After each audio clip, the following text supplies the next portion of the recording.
자, 그렇다면 여권 소식도 좀 짚어보겠습니다. 이번 영수회담에서 존재감이 없다 이런 얘기도 나오고 있는데요. 현재 새 지도부 구성을 앞두고 일각에선 나경원, 이철규 연대설도 흘러나오고 있습니다. 먼저 당사자들의 목소리부터 들어보겠습니다. 내가 꼭 당대표를 이 부분에 대해서는 아직 제가 결심을 해본 적도 없고 아직 그렇게 그 부분에 대해서 자세히 고민한 적도 없고요.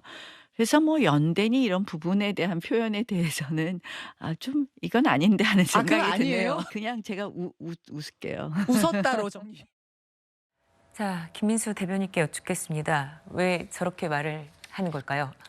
나경원 대표. 네. 네, 나경원 의원 실제로 아직 저런 대화를 나눌 때도 아니고요. 그리고 예. 이제 저런 생각들, 그러니까 당대표 출마 여부를 아직 고민할 단계도 아니라고 생각해요. 비단 나경원 대표뿐만이 아니라 원내대표야 이제 이 시간이 앞당겨져 있기 때문에 그런데 네. 지금 특히 중진 의원들 중에서 이번에 의원회 22대 국회에 들어가시는 분들은 아직 당대표를 생각할 시기가 아니다.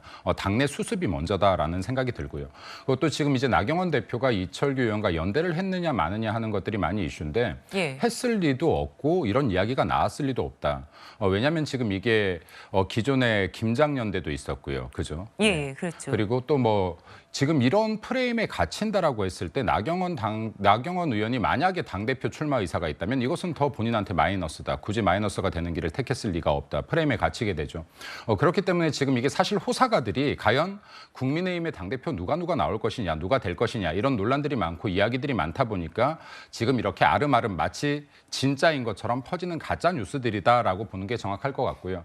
그리고 지금 나경원 대표 같은 경우도 제가 짧게 이야기를 나눠봤습니다만 네. 아직 저한테 역시도 마찬가지로 아직 그런 생각을 해본 적이 없다 정도로 의사표시한 것 같습니다. 네. 자, 그리고 무엇보다도 국민의힘 내부에서는요. 친윤 핵심으로 꼽히는 이철규 의원의 원내대표 출마 여부를 두고 여러 갈래의 목소리가 나오고 있습니다. 들어보시죠.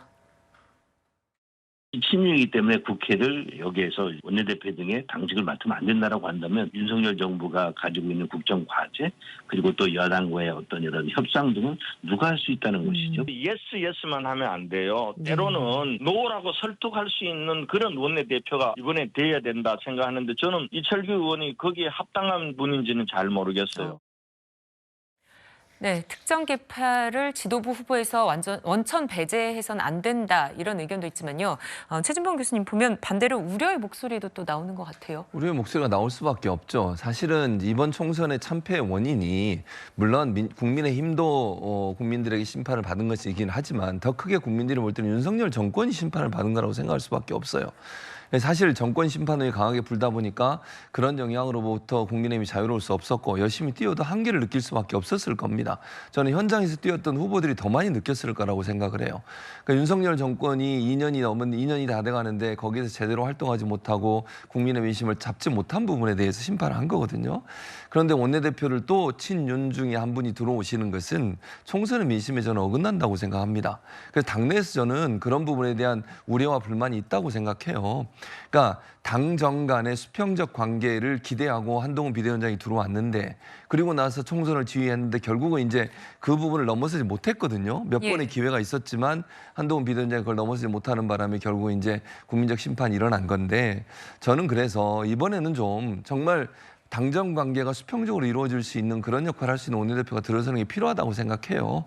그게 국민들이 볼 때도 변하고 있구나. 국민의힘이 뭔가 새로운 도전을 하고 있구나 이런 느낌을 받는 것이지 또 친윤 중에 한 분인 이철규 의원이 또 하시게 되면 또다시 당정 관계가 수직적 관계가 되지 않느냐 이런 우려가 생길 수밖에 없기 때문에 저는 개인적으로 국민의힘이 또는 국민의힘 의원들이 이런 부분들을 잘 좀 고려하셔서 좀 수평적 당정 관계를 만들 수 있는 기틀을 만들었으면 좋겠다 이런 생각입니다. 네, 이런 가운데 국민의힘 낙선자연대가 일종의 세력화라고 해야 될까요? 160명이 단체 대화방을 만들고 5.18 광주 민주화운동 기념식에 참석하는 일정도 계획을 하면서 모이고 있습니다. 자, 그런데 김수민 평론가님, 이런 모임이 좀 국민의힘 쇄신에 도움이 될까요?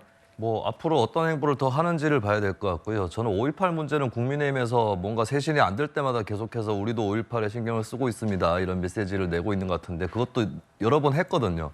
네, 그거는 이제 우리가 기본적으로 5.18에 대해서는 폄훼 없이 기념한다고 하는 거는 이제 초당적인 합의인 거고 중요한 예. 거는 계속 역사적 사건을 다시 가져와서 우리도 쇄신합니다. 이렇게 얘기하는 건 굉장히 부족한 거라고 봅니다. 오늘이 굉장히 중요한 것이고 그렇다면 이분들이 이제 5.18 참배 자체는 좋은 것인데 그 이후에 그리고 그거 말고도 어떤 행보를 하느냐 굉장히 중요하다고 보여집니다.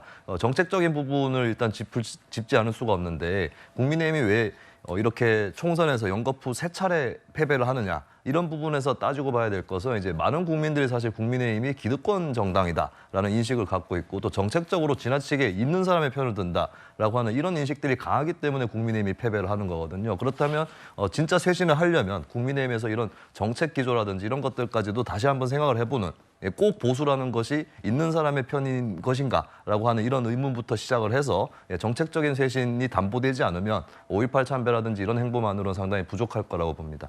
네, 다음 주로 예정된 영수회담과 또 여권 내부 모습까지 들여다봤습니다.